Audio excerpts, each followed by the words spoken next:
I'm Keith Berner from Accu Dynos and Testers. I'm here to kind of reintroduce our standard model of our spring smasher that a lot of our customers are already using.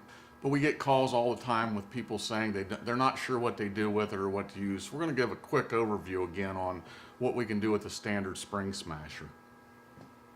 One of the things, firstly, they do with it is they do rate their coil springs with it. It's a great coil spring rater. You come down to this screen here, you hit this travel button and a separate load button. We traveled up an inch. I'm not going to do that right now. You travel an inch and you can see what the rate of your spring is. You keep going with that and you see how linear it is. You do 1 inch, 2 inch, 3 inch test.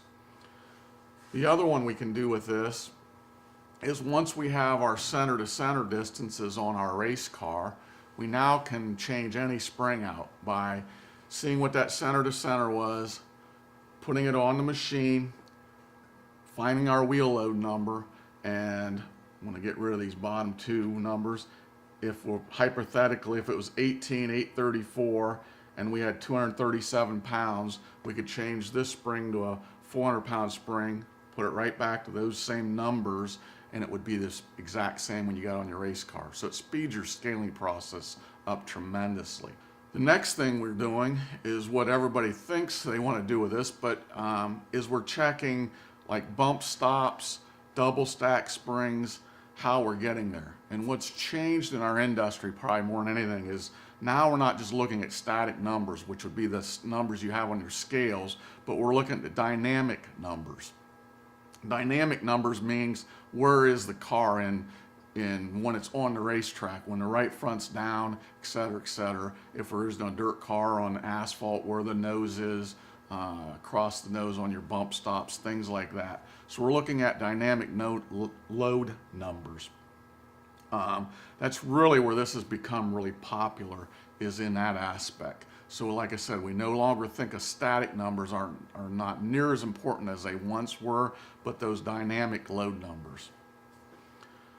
One of the reasons they like this unit and it's become so popular is because we use an electric actuator and it's got a brake on it. When we move this to a certain position, it stops. The numbers don't float. It's very repeatable. Therefore, guys have really come to love this thing. So that's a big influence. Like I said before, we always show center to center. We always show load, total wheel load we call it. At any point we can put a separate travel number on here, and or we can put a separate load number on.